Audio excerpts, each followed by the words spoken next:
네, 오늘 우리에게 주시는 그 말씀을 통해서 우리에게 충만한 은혜가 함께 하시기를 간절히 축원합니다. 여러분 혹시 밑 빠진 독에 물 붓기라는 속담 아시죠? 아무리 애를 써도 결과가 나오지 않을 때, 그리고 아무리 수고해도 헛수고로 끝날 때 사람들은 그 상황을 두고 밑 빠진 독에 물 붓기라고 합니다. 이 속담에 빗대어 사람들은 인생을 이렇게 또 비유하기도 하죠. 내 인생은 밑 빠진 독 같다라고 이렇게 자신의 인생을 한탄하기도 합니다. 가정에서 자녀들을 위해 최선을 다했는데 뜻대로 되지 않을 때, 직장에서 성실히 일했는데 성과가 따르지 않을 때, 관계 속에서 정성을 다했는데 오해와 갈등만 깊어질 때, 심지어 신앙생활에서도 열심을 다해 신앙생활을 했는데 은혜가 메마른 것 같을 때 우리는 밑빠진 독 같은 절망을 느끼게 됩니다. 오늘 본문 속에 시몬 베드로와 이 동료 어부들도 밑빠진 독, 바로 빈 그물의 상태에 놓이게 됩니다. 밤새도록 수고했지만 단 한 마리의 고기도 잡지 못한 상황에 놓이게 됩니다. 빈 그물을 싣고 있는 그들의 모습 속에서 우리의 인생의 실패와 좌절이 오버랩 되기도 합니다. 그러나 중요한 것은 이야기가, 성경의 내용이 거기서 멈추지 않는다라는 거죠. 중요한 것은 거기서 끝나지 않고 예수님께서 그들의 빈 그물 앞에 찾아가십니다. 그리고 또 그 빈 그물을 풍성한 그물로 바꿔주십니다. 그뿐만 아니라 새로운 사명을 주시고 제자로 부르십니다. 귀하고 복된 이 시간 말씀을 청종하며 나아갈 때 성령님께서 우리의 마음 깊은 곳을 안아주실 줄 믿습니다. 그렇게 될 줄 갈망하면서 우리 다 함께 이렇게 고백하면 좋겠습니다. 이렇게 함께 고백하겠습니다. 나는 실패할 수 있지만 예수님이 함께 하시면 승리합니다. 우리 함께 고백하겠습니다. 나는 실패할 수 있지만 예수님이 함께 하시면 승리합니다. 아멘. 나는 실패할 수 있지만 어떻게 예수님이 함께 하시면 승리할 수 있는지를 오늘 말씀을 한 구절 한 구절 보면서 살펴볼까 합니다. 본문 1절을 보면 이렇게 기록되어 있습니다. 무리가 몰려와서 하나님의 말씀을 들을새 예수는 게네사렛 호숫가에 서서라고 나와 있습니다. 우리에게 익숙한 듯 익숙하지 않은 한 지명이 등장합니다. 어딜까요? 네, 게네사렛 호숫가입니다. 네, 준비한 이미지를 보여주시면 예수님 잘 보이시나요? 예수님 당시에 사역했던 지도입니다. 저기 조그맣게 위에 작은 호숫가가 바로 오늘 본문에 등장하는 지역인데요. 사진 한 장을 더 넘겨주시면 네, 그곳을 더욱더 확대한 사진인데요. 이 마태복음, 마가복음에 보면 이 게네사렛 호수가 갈릴리 호수라고 기록되어 있습니다. 길이가 약 21km이고 폭이 12km에 이르는 담수호입니다. 히브리어로 킨노르입니다. 킨노르가 수금을 닮았다라고 해서 킨노르라고 해서 붙여진 이름입니다. 하나님께서 수금처럼, 아까 살짝 지나가긴 했지만 수금 모양처럼 보이셨나요? 하나님께서 이 호수를 수금처럼 아름다운 호수로 빚으셨습니다. 이 호수는 이스라엘의 생명줄과 같은 곳이었습니다. 그래서 수많은 사람들이 이곳에서 물고기를 잡고 생계를 이어갔습니다. 또한 이 호수는 예수님의 그 많은 사역들이 행해졌던 현장이기도 합니다. 풍랑을 잠잠하게 하셨고 또 오병이어 사건이 일어났던 장소입니다. 그리고 오늘 본문에 등장하는 이 제자를 부르시는 장소가 이 게네사렛 호숫가입니다. 그날도 많은 무리가 예수님의 말씀을 듣기 위해서 모였습니다. 예수님은 말씀을 가르치기 위해서 베드로의 배에 오르셨습니다. 근데 성경은 예수님이 어떤 말씀을 하셨는지 이야기하지 않고 시선을 다른 데로 옮겨갑니다. 바로 베드로와 그 동료 어부들에게 시선을 이동합니다. 그 순간 베드로는 어떤 마음이고 또 어떤 형편 가운데 있었을까요? 2절을 보면 호숫가에 두 척이 있는 것을 보시니 어부들은 배에서 나와서 그물을 씻는지라. 배에서 나와서 그물을 씻고 있다라는 것은 밤새도록 고기를 잡았지만 허탕을 쳤다라는 것을 의미합니다. 누가복음은 마태복음 마가복음과 다르게 이 빈 그물을 싣고 있는 베드로와 동료 어부들의 모습을 생생하게 보여줍니다. 그래서 실패와 좌절을 적나라하게 서술하고 기술하고 있습니다. 우리의 삶에도 이와 같은 빈 그물의 시간이 있습니다. 가정에서 자녀 문제, 직장에서 성과와 미래의 불안, 그리고 관계 속의 오해와 상처, 또한 신앙 속에서의 메마름이 이 빈 그물의 시간인 것이죠. 그런데 놀라운 것은 그 실패의 자리에, 좌절의 자리에 낙담하고 있는 우리에게 주님이 찾아오신다라는 것입니다.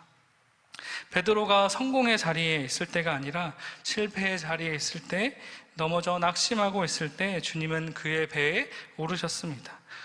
오늘도 주님은 우리의 빈 그물 앞에 서 계십니다. 우리의 절망과 좌절의 자리에 다가오시는 분이십니다. 예수님은 베드로에게 이렇게 말씀하십니다. 깊은 데로 가서 그물을 내려 고기를 잡으라. 깊은 데로 가서 그물을 내려 고기를 잡으라. 베드로의 입장에서 이 말이 어떻게 이해되었을까요? 베드로는 어부입니다. 어부의 입장에서 보면 전혀 맞지 않는 생뚱맞는 이야기를 예수님께서 갑자기 하시는 겁니다. 밤이 아닌 낮에 이미 그물을 싣고 있는데 다시 던지라고요? 이렇게 반문할 수 있는 거죠. 충분히 상식적으로도 경험으로도 맞지 않는 말을 예수님이 베드로에게 던집니다. 그럼에도 불구하고 베드로는 이렇게 고백합니다. 우리 5절의 말씀 우리 함께 읽도록 하겠습니다. 함께 읽겠습니다. 시몬이 대답하여 이르되 선생님, 우리들이 밤이 새도록 수고하였으되 잡은 것은 없지만은 말씀에 의지하여 내가 그물을 내리이다 하고, 여기서 우리가 눈여겨봐야 될, 놓치지 말아야 될 구절이 저렇게 색칠해져 있습니다. 중요한 말씀인 거죠. 말씀에 의지하여입니다. 신앙은 경험이 아니라 말씀에 의지하는 것입니다.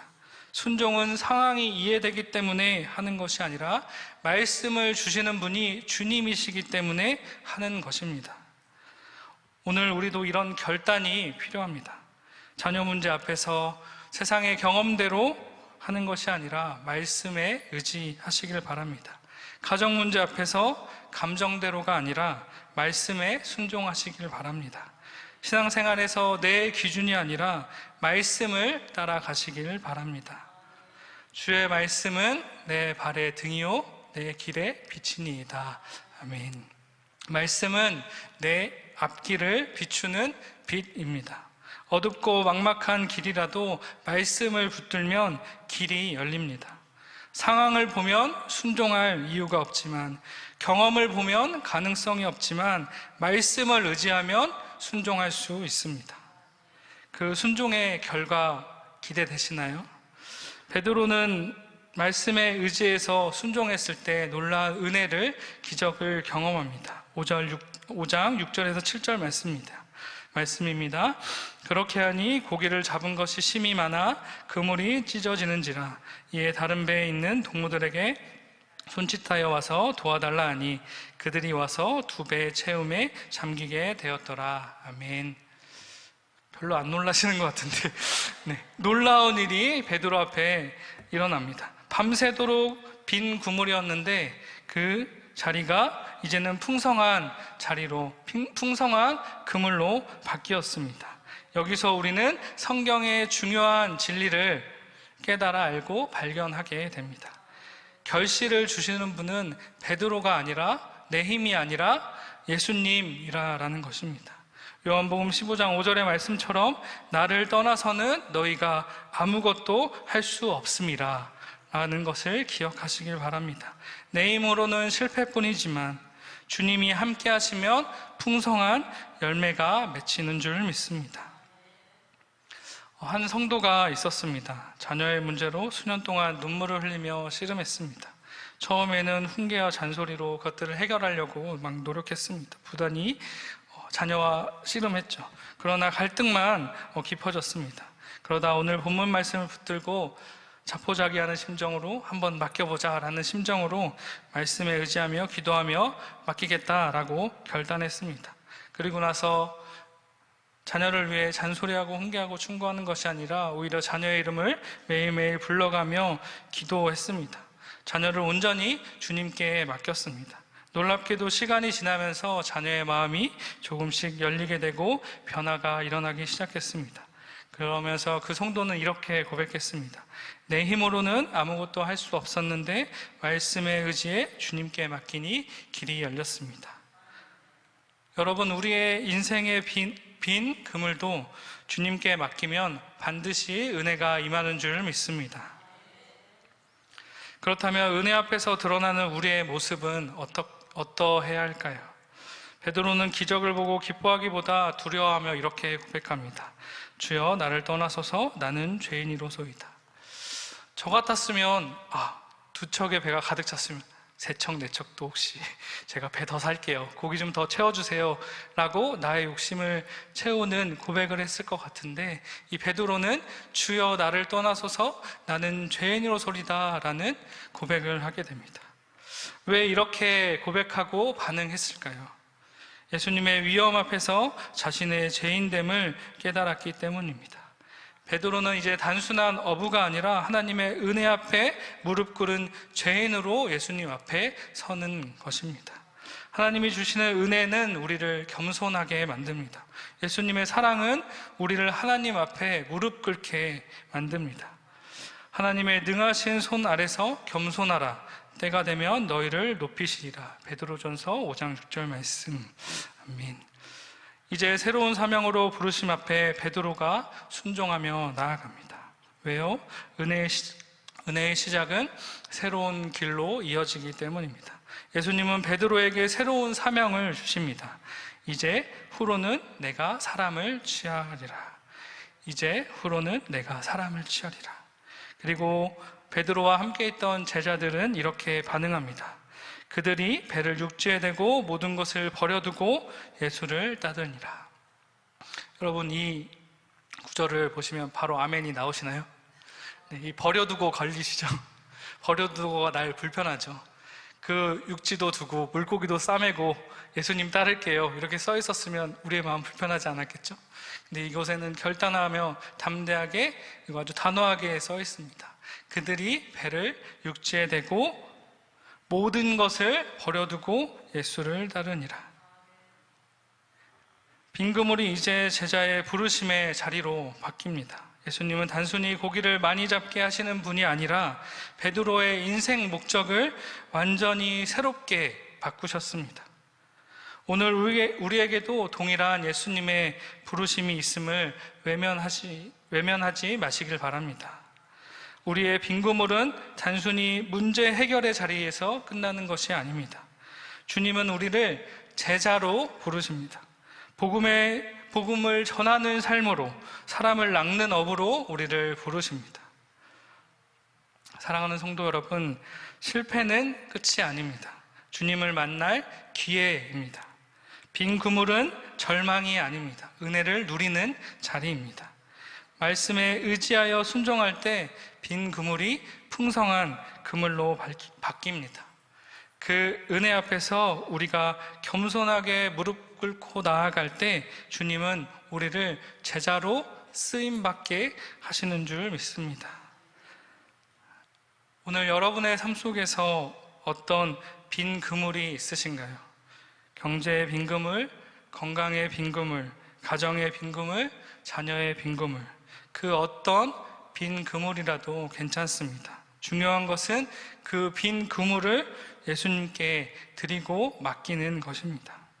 주님이 함께 하시면 우리의 빈 그물은 반드시 풍성한 그물로 바뀌게 됨을 꼭 잊지 마시길 바랍니다.